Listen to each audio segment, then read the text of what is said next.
MJF, nobody knew him before AEW. He was on the Indies. But they didn't make MJF. MJF was MJF when he got there. Yeah, MJF made himself. I knew MJF before he was ever in AEW, and I think he made himself. I don't think Tony Khan them did him any favors at all. He came out and was his own man. Ryan Nemeth, which is the brother of Dolph Ziggler, has filed a lawsuit against CM Punk, AEW, and Tony Khan for something that he says happened to him during his time in AEW. He's seeking compensatory damages, punitive damages, and demands a jury trial. This is legit. He really did make this lawsuit. Now, if I understand, Bill, maybe you know more about this lawsuit than I do, and there was just pages and pages of the parts of the lawsuit, and we don't have the time to go through it. But basically, it revolves around CM Punk. He feels like CM Punk didn't like him and that he dissed him. He made him look bad in the company. That's why he didn't get booked, and Tony didn't use him properly. He was unfairly let go after a period of time because they just never brought him back. Is there something I'm missing here, or is this just a nonsensical lawsuit? I don't know if it's nonsensical, so he's got to prove it. If he can prove it, maybe he has grounds, but people are always trying to drag CM Punk into a troublesome light from his days in AEW. If Nemeth is doing this, somebody else is going to wind up doing it too. Well, you're right about that. Nemeth, all he's going to do, if all this is true, what he's saying, then all this is going to do is open up a can of worms. Yep. And how many times do you think that he'll get employed by a wrestling company if he's out making these claims now? There's not going to be many wrestling companies that are going to want to hire somebody who just sued another wrestling company. So you need to think about a lot of those things. If there is a legitimate bad reason for why he got fired, and I don't really see it, I understand a lawsuit. This just seems like it's something that maybe you should just have a conversation with Tony, which he said he did, and, iron everything out. People get fired all the time. Get over it. Nothing lasts forever. No. Maybe he wants a settlement where he could retire and not have to work for another wrestling company. That's what I thought of. That's what I kept thinking, well, he's got to make money somehow. Maybe he just thinks this is a good way to make money because Tony will probably just pay it off just to get rid of it. And there's not a lot of the independent companies running shows regularly enough for him to make a living at this point. No. Enzo. I love Enzo. What has Enzo did? Wait a minute. We were talking about Enzo Amore. When the moon hits your eye like a big bug. Well, Enzo took a shot at AEW by saying a star has never been born in AEW. I agree. I kind of do too.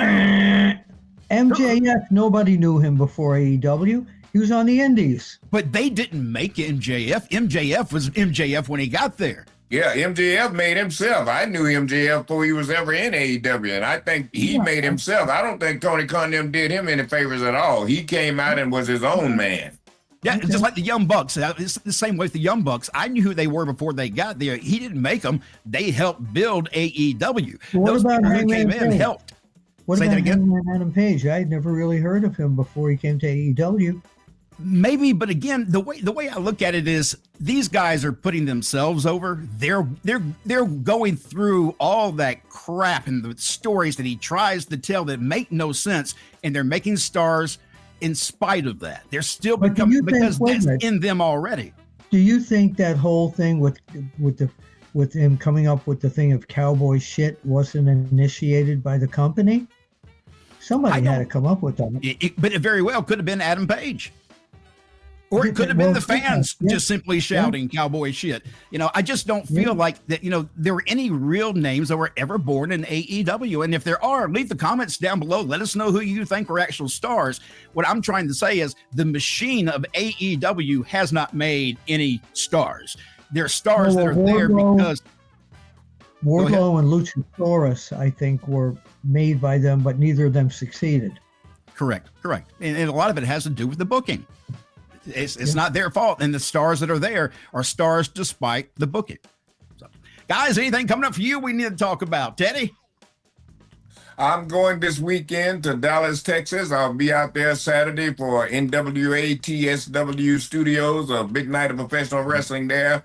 I'm going back home. I was out there for a while. Mac, you was out there with me for a while, and I was running the company out there, and those guys want to bring me back and give me some type of an award or something. I'm not sure what it is, but Saturday night, March 1st, Dallas, Texas, TSW, I'll be in the building, players.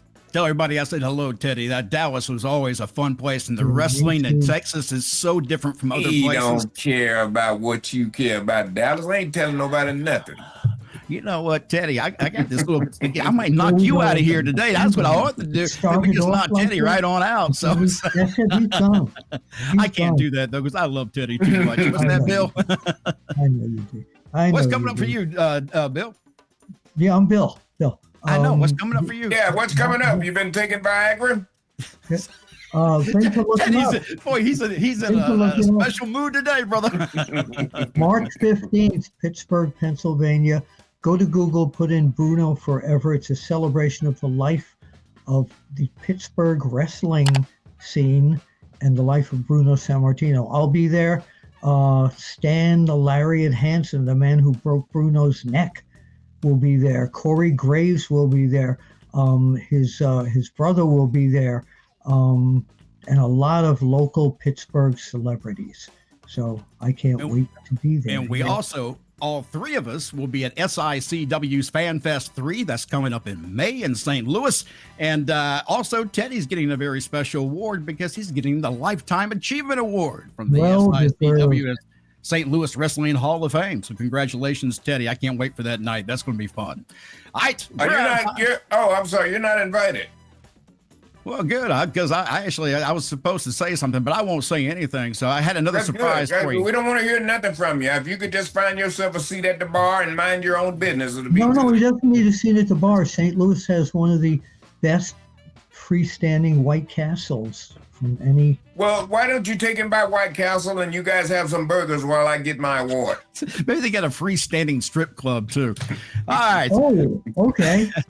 We're out of here. I'm your host, Mac Davis. That's WWE Hall of Famer Teddy Long. And of course, the man right there in the middle is none other. Well, if he's in the middle on your screen, it probably is. And Mr.